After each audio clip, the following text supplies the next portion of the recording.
Hello everyone.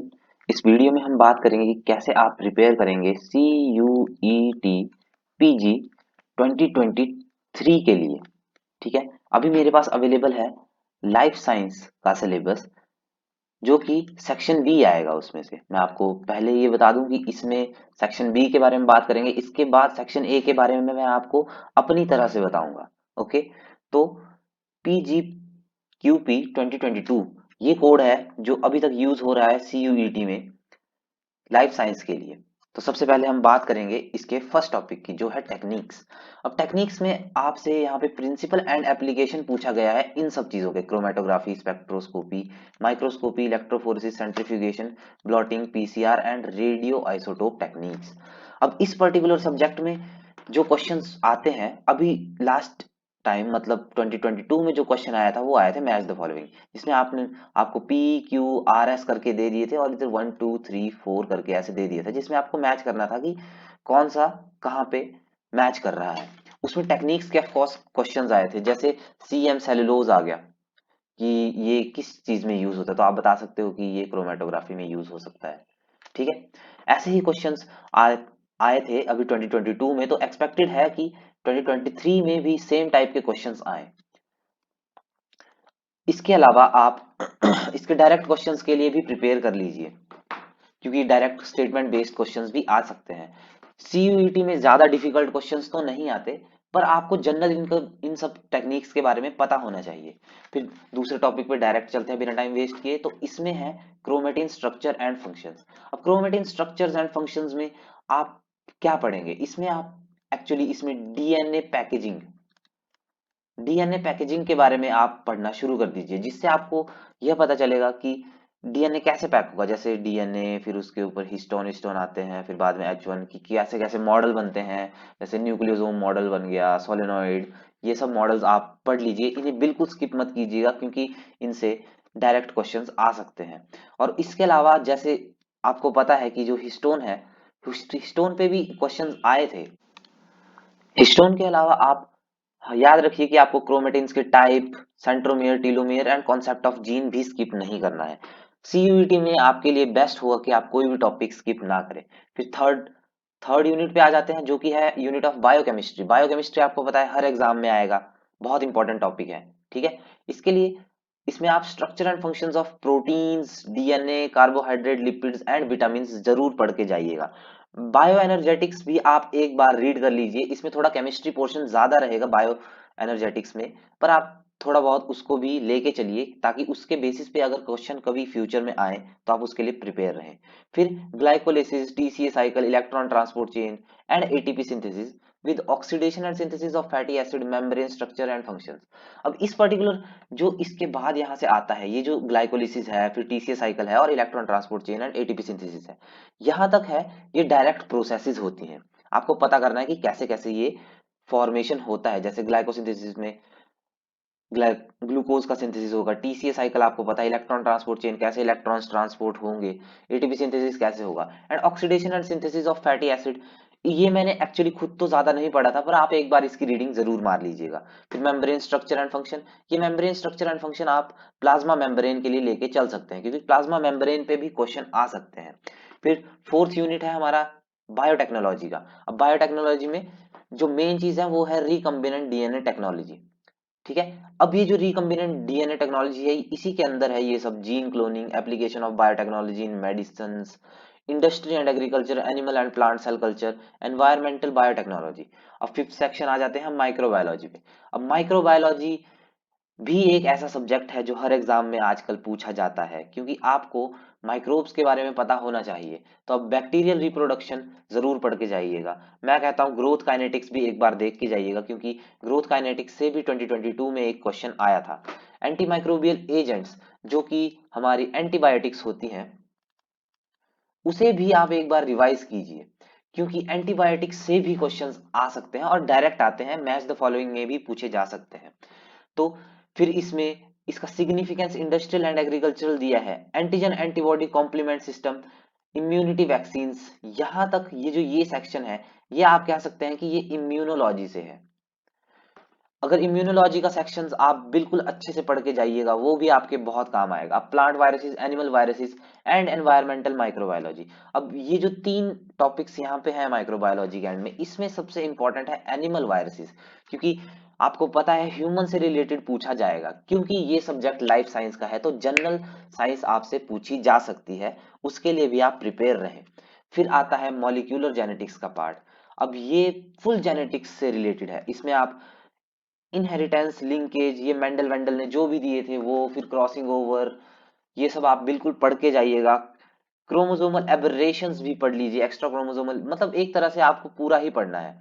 अब यहाँ पे ध्यान से देखिए आप, रेप्लिकेशन, ट्रांसक्रिप्शन, ट्रांसलेशन, जो ये 3 टॉपिक्स दिए हैं, इसमें से आपको मैं पहले ही बता दूं कि इनमें जो एंजाइम्स यूज होते हैं, जो प्रोटीन यूज होते हैं इन प्रोसेसेस में, वो बहुत जरूरी है। फिर डीएनए रिपेयर का मैकेनिज्म पूछा है और पॉपुलेशन जेनेटिक्स भी पूछी है। तो मतलब ये molecular genetics plus molecular biology है। ये बिल्कुल ध्यान रखिए आप, इस सिर्फ हेडिंग पे मत जाइएगा, मॉलिक्यूलर बायो भी इसी में है। ये देखिए रेप्लिकेशन आ गया, ट्रांसक्रिप्शन आ गया, ट्रांसलेशन आ गया, और डीएनए रिपेयर भी इसी में ही आता है। फिर बारी आ गई प्लांट साइंस की। अब प्लांट साइंस में आपको इससे ना बता के मैं आपको जनरल ये बताना चाहता हूं कि मॉर्फोलॉजी आप बिल्कुल स्किप कर सकते हैं। मॉर्फोलॉजी आपको पढ़ने की उतनी ज्यादा जरूरत बिल्कुल नहीं है। आपको पढ़ना क्या है, आपको ये पढ़ना है कि जब हम ऐसे ब्रायोफाइट, टेरिडोफाइट, जिम्नोस्पर्म, एंजियोस्पर्म, ऐसे इस लेवल की तरफ जाते हैं, तो क्या चेंजेस आते हैं एक फॉर्म से दूसरे फॉर्म में। ठीक है, ये फॉर्म जैसे आप देख सकते हैं कि एंजियोस्पर्म आपको बताया ओनली फ्लावरिंग प्लांट है, जिम्नोस्पर्म इससे कम का है, टेरिडोफाइट और कम है, ये आप बता सकते हैं। और इसमें आपको फोटोसिंथेसिस के बारे में बिल्कुल पढ़ के जाना है। आपको पता है उसमें C3 cycle, C4 cycle, cam cycle, वो भी एक बार रिवाइज कर लीजिए। फोटो पीरियोडिज्म और वेनेलाइजेशन का कॉन्सेप्ट भी याद करना पड़ेगा आपको। वेनेलाइजेशन, कोल्ड कोल्ड में सीड्स, इससे क्वेश्चन आ सकता है, क्योंकि ये वेर्नलाइजेशन इस बार स्पेशली सेपरेट दिया गया है। फिर बारी आती है एनिमल साइंस की।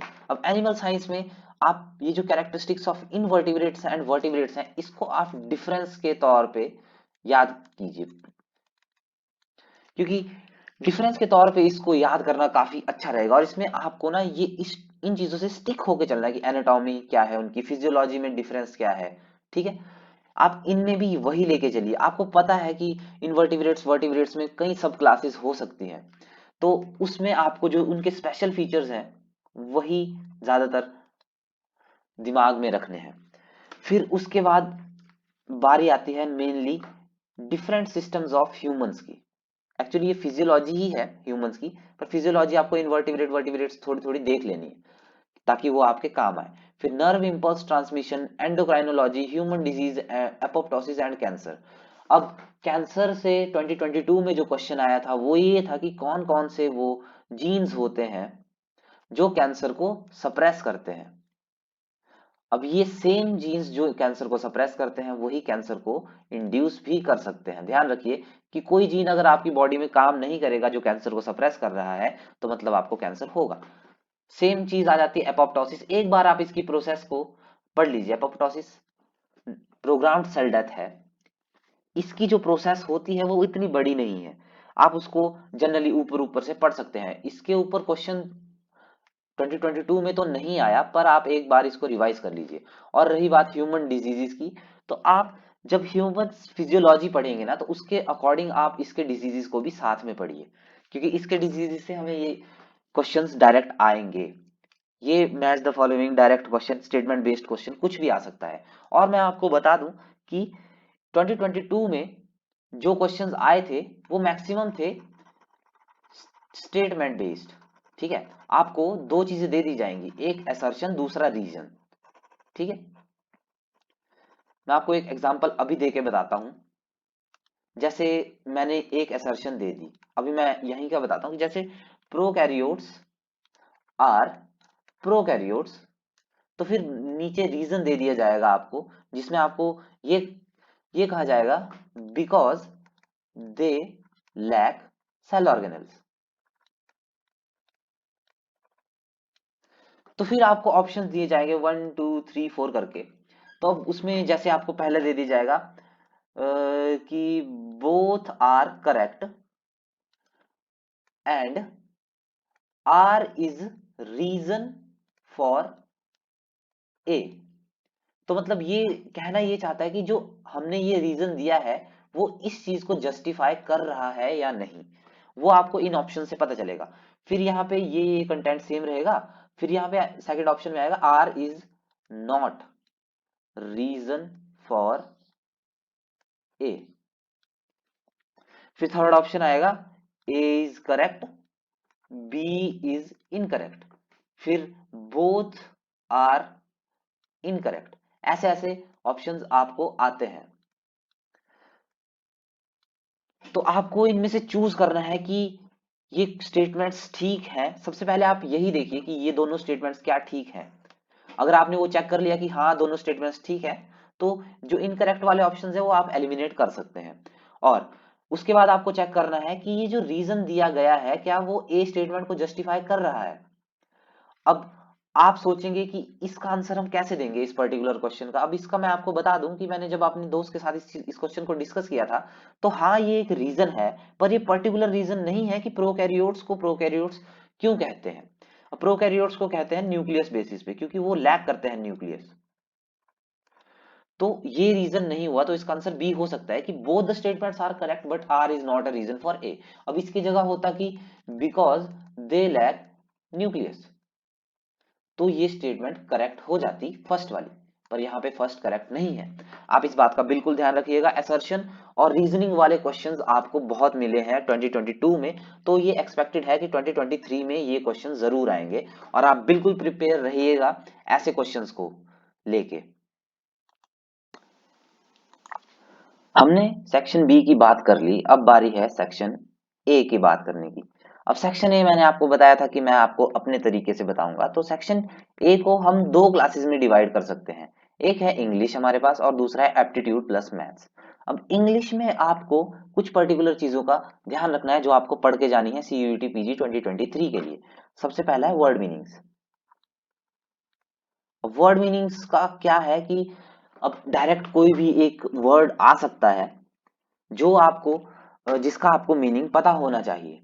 अब आप वर्ड मीनिंग्स के लिए या तो आप डिक्शनरी प्रेफर कर लीजिए, या फिर आप क्या कीजिए कि रेगुलर जो हमारे अभी तक आप समझ लीजिए फिफ्थ से लेके 12th तक की जितनी भी इंग्लिश की बुक्स थी उसका एक एक चैप्टर या आधा आधा चैप्टर एक दिन में पढ़ना शुरू कीजिए। आप उसके वर्ड्स को अंडरलाइन कीजिए और उसका मीनिंग उसी के साथ लिखिए, ताकि आपको पता चले कि ये वर्ड कहाँ और किस स्टेटमेंट में यूज हुआ है। अब ये सेम वर्ड मीनिंग आपको स्टेटमेंट में भी यूज हो सकते हैं, कि जैसे आपको कोई स्टेटमेंट दे दी और उसमें एक पर्टिकुलर वर्ड को उन्होंने अंडरलाइन कर दिया कि इस वर्ड का क्या मतलब है, तो वो नीचे आपको ऑप्शंस देंगे, आप उसको करेक्ट चूज करके पता करना है। अब दूसरी जो इंपॉर्टेंट चीज है वो है active and passive voice.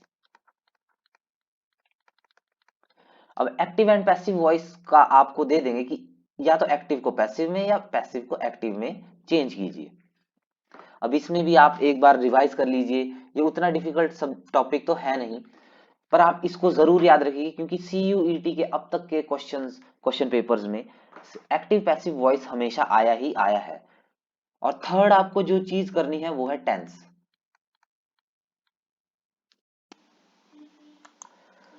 Tenses की आपको अच्छी खासी नॉलेज होना बहुत जरूरी है, क्योंकि ये आपके बहुत काम आएगा। आप इसके लिए पास्ट, प्रेजेंट, फ्यूचर तीनों का ध्यान रखिए, और उसके साथ साथ first person, second person and third person कैसे कैसे उसके स्टेटमेंट्स बदल सकते हैं उसका भी बिल्कुल ध्यान रखिए। अब इसके बाद चलते हैं हम एप्टीट्यूड एंड मैथ्स के सेक्शन में। अब एप्टीट्यूड के सेक्शंस में आपको क्या प्रिपेयर करना है।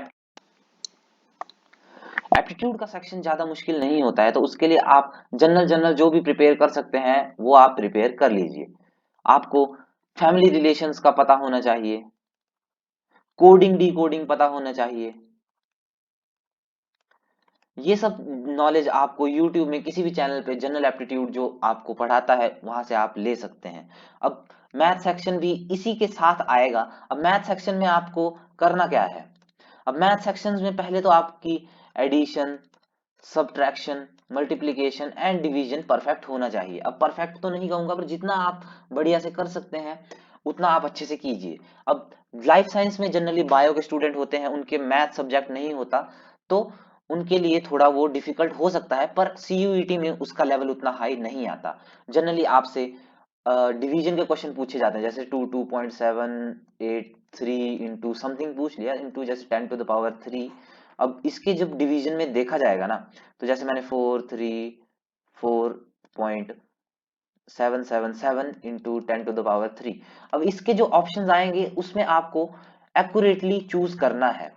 अब इसके ऑप्शंस उतने डिफिकल्ट नहीं आते। एक्चुअली आपको क्या करना है, आप ये समझ लीजिए कि जितनी डिफिकल्ट आपको कैलकुलेशन दी जाएगी उसके अकॉर्डिंग उतना ही इजी आपको ऑप्शंस आएंगे। तो अगर आप इस चीज को सॉल्व कर लेते हैं फॉर फर्स्ट या सेकंड डेसिमल प्लेस तक, सपोज इसका आंसर आ गया 2.1, ठीक है, अब ऑप्शन में दिया 0.2, 0.002, अब 2.02 और 2.1।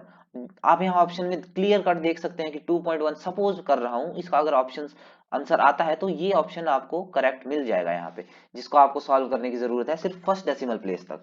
उसी के साथ दूसरे तरह के क्वेश्चन भी आ सकते हैं जिसमें आपको थोड़ा लंबा सॉल्व करना पड़ेगा।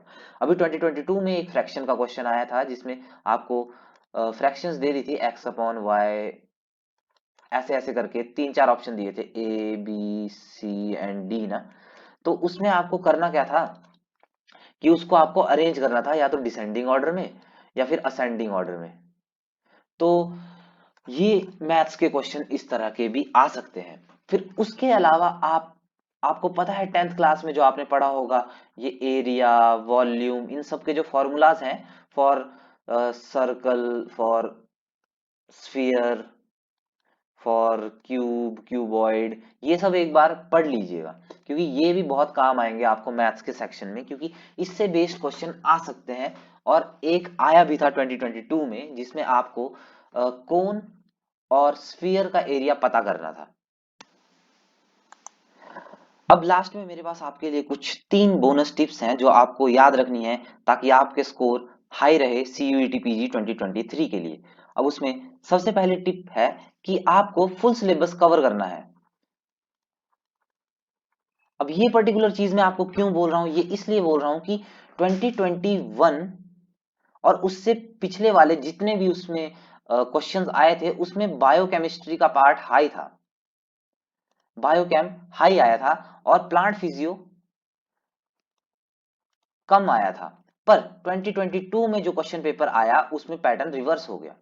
अब बायोकेमिस्ट्री उसमें कम आई और प्लांट फिजिक्स में ज्यादा आई, तो इसलिए जरूरी है कि आप पूरा सिलेबस कवर करें ताकि अगर कभी ये पैटर्न चेंज हुआ तो आप उसके लिए प्रिपेयर रहें और आप अपने मार्क्स गंवा ना पाए। अब दूसरी टिप बहुत इंपॉर्टेंट है, वो है उन स्टूडेंट्स के लिए जिनका मैथ्स अच्छा नहीं है। अब मैथ्स के लिए आपको क्या करना है कि डेली प्रैक्टिस करना शुरू करना है।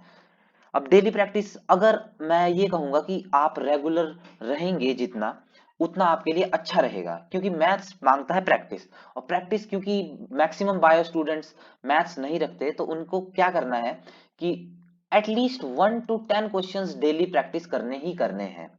ये बहुत इंपॉर्टेंट हो जाता है ताकि आपकी प्रैक्टिस बनी रहे, इससे आपके बेसिक्स बहुत अच्छे सुधर जाते हैं। और थर्ड जो टिप है वो है रिगार्डिंग इंग्लिश। अब इंग्लिश का आपको क्या करना है, आपको रीडिंग हैबिट्स डेवलप करनी है। अगर आप रीडिंग हैबिट्स डेवलप करेंगे, आप कुछ भी पढ़ सकते हैं, जैसे आपने न्यूज़पेपर पढ़ लिया, आपने कोई नोवेल पढ़ ली, या फिर आप कोई भी बुक पढ़ रहे हैं जो इंग्लिश सब्जेक्ट से रिलेटेड है। अब उसमें आप देखिए कि वो वहां जो स्टेटमेंट्स हैं वो किस तरह से उन्होंने प्रेजेंट की है।